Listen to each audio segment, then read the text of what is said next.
quick session. We're going to run through what's happening in Forex and talk about potential breakout trading opportunities.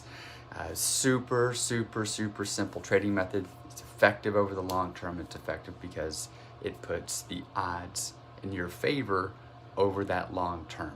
That's all we're looking for, guys.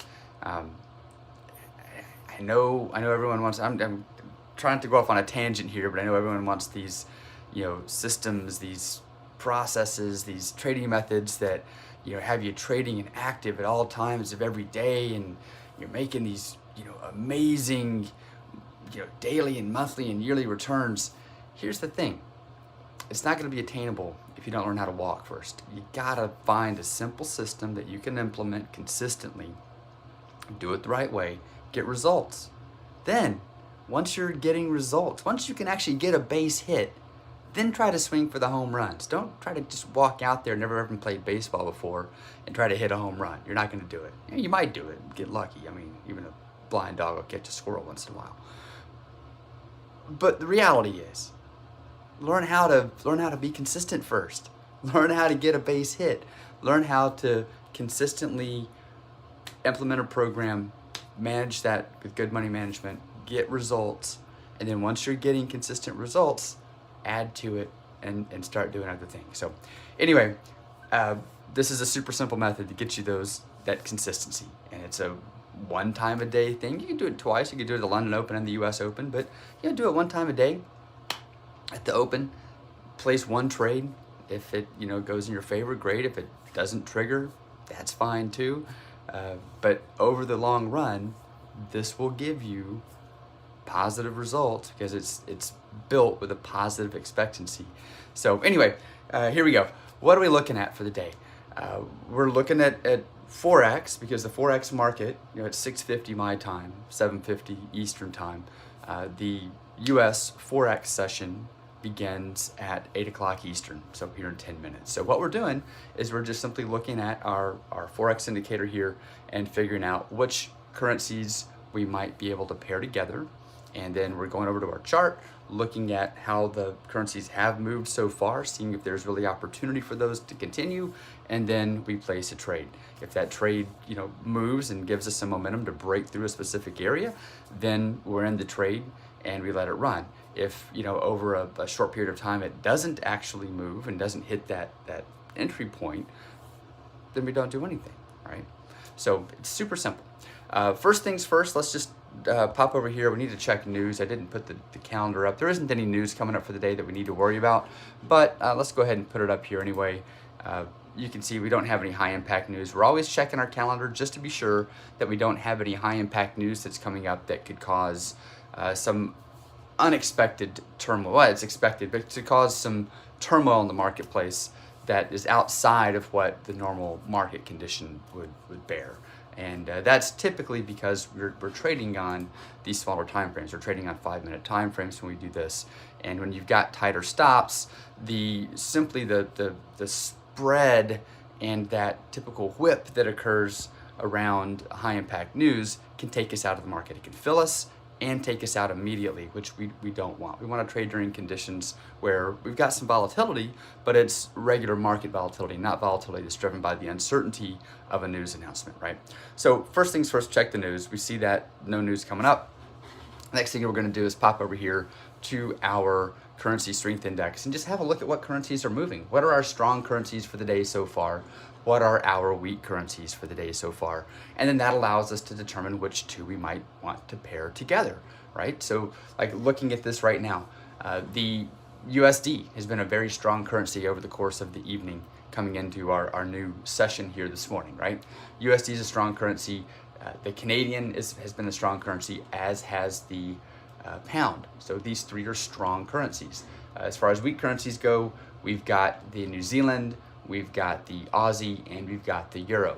Now, one thing I always talk about here is, we've got the New Zealand, we've got the Aussie, we've got the yen that are out there that are being traded, but it's not their normal market condition. This isn't their normal time to be open, right? Those markets are closed. That's the Australasian session is closed. It's been closed for a few hours now. Those markets are going to be most active during the Australasian session, right? So while there's movement, there's probably opportunity, especially the yen. The yen kind of follows along with what's happening with the USD. But you're going to see most of their movement during the times that those currencies are open and their markets are actively traded, right? So I kind of shy away from the New Zealand, the Aussie, the yen. I focus on the currencies that are actually in session right now. So that leaves us really at this point with the euro here, looking to pair it against either the Canadian or the USD. So with that said, we've got a nice divergence here, euro versus USD and euro versus CAD. So then we pop over to our chart, so we just have a quick look. Well, what's going on if I look at the euro versus the USD? Well, it's moved 62 pips already. The average is into the high 70s. So do we have that opportunity for this to move that additional 20 pips it would need to move to get us into profit using this breakout method? The answer there is no. I mean, could it move more? Absolutely. It could move 200 pips. But what's the likelihood, right? It is under regular conditions, what's the likelihood of that continuing on? Euro CAD, though, Euro CAD, it's moved 56 pips for the day. Its averages, into the high 80s, low 90s. Does that have an opportunity to move that additional 20 pips? The answer there is yes. So Euro CAD looks like a favorable thing. Now the second part of it is we're looking at this and we're saying, well, the euro is moving to weakness, so we want to be selling euros and buying CADs, right? What's our volume detail look like if we do this? If we look over here, are we in favor? Is the overall market volume favoring the continued selling of the euro versus the CAD? And it is. We've got red over here as well. So it looks like, as the new market session begins here in about 5 minutes, we'll get a box that'll paint on the chart, and I'll look to set a sell order at the bottom of that box for the euro versus the CAD. Because, again, what we're looking at here, divergence with selling euro, buying CAD, number one. We've got range left in what the typical range is for this currency, and we've got a volume detail that supports that continued selling, right? So all those things are lining up. It's telling us, hey, we've got a good opportunity here to sell the euro versus the CAD.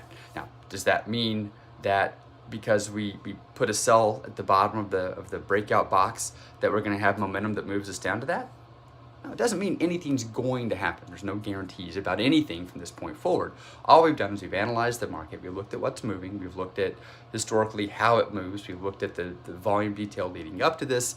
And we've said we've got conditions that support the continued selling of this. So we're trying to trade in the direction of current momentum. Does everything line up to give us that opportunity? Yeah, it does.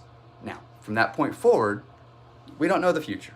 There's nothing guaranteed from here forward. We can't guarantee it's going to win. We can't guarantee it's even going to get filled, right? All we can do is we can use the data we've gathered and place a trade, right?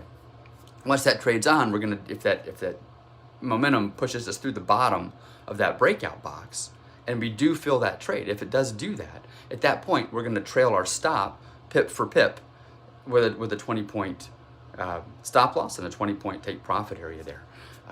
Trailing pip for pip, what's that do for us? And I know I'm going way over my typical time, but I want to just break this down for everyone to understand why you get positive expectancy with this. You get positive expectancy out of this because you're trailing your stop pip for pip. What that means, if you've got a 20 pip stop and a 20 pip stop loss, or 20 pip stop and a 20 pip take profit, and you're trailing pip for pip, it means that you're always going to win. When you win, you're going to win 20 pips. When you lose, you're going to lose some fraction of that is what it means. So your winners are always going to outweigh your losers, number one. Number two, you're utilizing a method that's taking current market conditions into account, and you're executing a trade based on always trading in the direction of momentum. So there's another stack to that deck in your favor. And then you're using good money management. You should never trade with more than 1 or 2%, as your maximum risk there. So all those things combined creates a package where you have positive expectancy over the long term. You're not going to win every trade.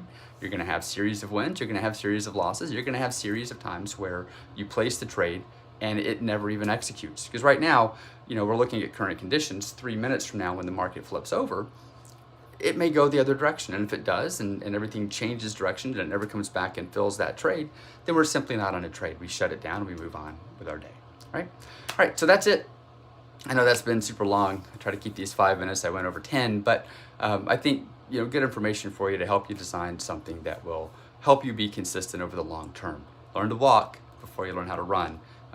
Focus on consistent profits, and then from there, you can start adding to your systems. All right, I'll be back in just a bit, and we'll talk about what's happening in the futures market.